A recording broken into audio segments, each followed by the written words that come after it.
Hi friends, good morning. எல்லோரும் எப்படி இருக்கீங்க? இன்றைக்கி நம்ம என்ன ரெசிபி பார்க்க போகிறோம் அப்படின்னாக்கா, சிக்கன் பிரியாணி தான் பார்க்க போகிறோம். எங்கள் வீட்டுக்கு கெஸ்ட்டு வந்திருந்தாங்க. சரி, சிக்கன் பிரியாணி பண்ணலாம் அப்படின்னு சொல்லிட்டு சிக்கன் பிரியாணி பண்ண ஆரம்பித்தாச்சு. அதுக்கு நான் என்ன பண்ணிட்டேன் அப்படின்னாக்கா, 3/4 கிலோ சிக்கன், 1 கிலோ அரிசி, பிரியாணி அரிசி, பாஸ்மதி அரிசி எடுத்துக்கிட்டேன்.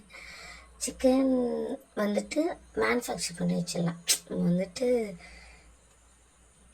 மசாலாலாம் போட்டு வச்சுக்கிட்டோம் அப்படின்னாக்கா சிக்கன் பிரியாணியில் வந்துட்டு வேறு லெவலில் இருக்குங்க டேஸ்ட்டு. ஏன்னாக்கா நம்ம நிறைய பார்த்துருப்போம், சிக்கன் வந்துட்டு கொஞ்சம் சப்பு சப்பையாக தான் இருக்கும் பிரியாணியில் போடுற கறி. அதனால் வந்துட்டு நம்ம இப்படி பண்ணி வச்சிட்டோம் அப்படின்னாக்கா கொஞ்சம் கூட வேஸ்ட் பண்ணாத அளவுக்கு நம்ம சாப்பிடுவோம், அவ்வளோ டேஸ்ட்டாக இருக்கும். அதனால் இந்த மாதிரி பண்ணி வச்சுக்கோங்க நீங்களும். உப்பு, மஞ்சத்தூள், இஞ்சி பூண்டு பேஸ்ட்டு, தனி மிளகாத்தூள், கரம் மசாலா, பிரியாணி மசாலா, கொஞ்சம் தயிர் எல்லாம் போட்டு நல்லா பசைஞ்சு கொஞ்சம் ஊற வச்சிடணும். அதுக்கப்புறம் நம்ம பிரியாணிக்கு ரெடி பண்ணலாம். வெங்காயம், தக்காளி, பச்சை மிளகா, புதினா, கொத்தமல்லி இதெல்லாம் கட் பண்ணி எடுத்து வச்சுக்கிட்டாச்சு.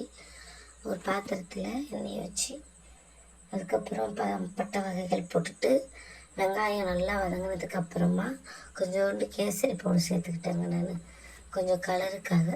ஆனால் அதை கொட்டும்போது நிறைய கொட்டி போச்சு, நல்லா கலராக போயிடுச்சு. போட்டு வதக்கி எடுத்துட்டு இஞ்சி பூண்டு பேஸ்ட்டு தேவையான அளவு போட்டு வதக்கி எடுத்துட்டு அதுக்கப்புறமா தக்காளி, பச்சை மிளகா அதை போட்டு நல்லா வதக்கி எடுத்துடணும். பார்த்தீங்களா, இப்படி இந்த மாதிரி நல்லா வதங்கினதுக்கப்புறமா வெங்காய தக்காளி சேர்த்து நல்லா வதக்கி எடுத்துக்கணும். இந்த வீடியோ எடுக்கிறத விட எனக்கு இந்த இதுக்கு வாய்ஸ் கொடுக்குறது ரொம்ப கஷ்டமாக இருக்குது, வீடியோவை ரெடி பண்ணுறதை விட. ஆமாங்க, புதினா கொத்தமல்லியெல்லாம் சேர்த்து நல்லா வதக்கி எடுத்துட்டு நல்லா வதக்கி எடுத்தது அப்புறமா என்ன சத்துன்னு பார்க்குறீங்களா, காலை மணி 4. கரம் மசாலா, மஞ்சத்தூள், மிளகாத்தூள் எல்லாம் போட்டு சேர்த்து நல்லா வதக்கி எடுத்துக்கணும். தேவையான அளவு உப்பு போட்டுக்கணும். தேவையான அளவு உப்பு சேர்த்து நல்லா வதக்கி எடுத்துட்டு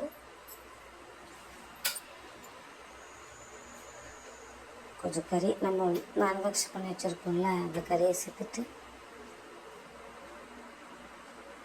நல்லா வதக்கி விட்டு ஒரு 10 நிமிஷத்துக்கு ஊற வச்சிடணும். கறி இந்த மசாலாவோட கொஞ்சம் சேர்கிறதுக்கு அதை டிஸ்டர்ப் பண்ணாமல் வச்சிடணும். பாருங்களேன், வேறு லெவலு. இது நல்லா கொதிக்கும் போது இதோட இது நல்லா இருந்துச்சு பார்க்க.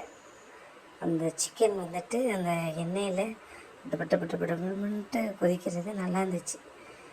ஸோ நான் வந்துட்டு அதை நல்லா ஜூம் பண்ணி எடுத்தேன்.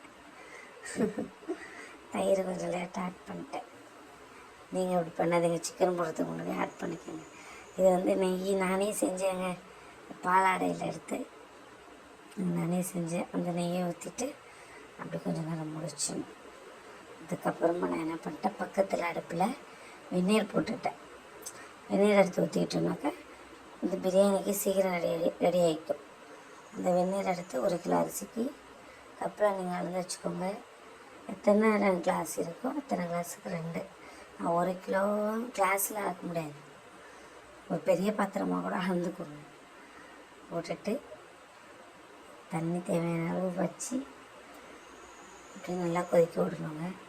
நல்லா கொதிக்க விட்டதுக்கப்புறமா தண்ணி ட்ரை ஆகி அரிசி கொஞ்சம் மேலே தெரியும் போது நம்ம தோசைக்கல்லில் தம் போட்டு அது மேலே வெயிட்டான பாத்திரத்தை தூக்கி வச்சிடணும்.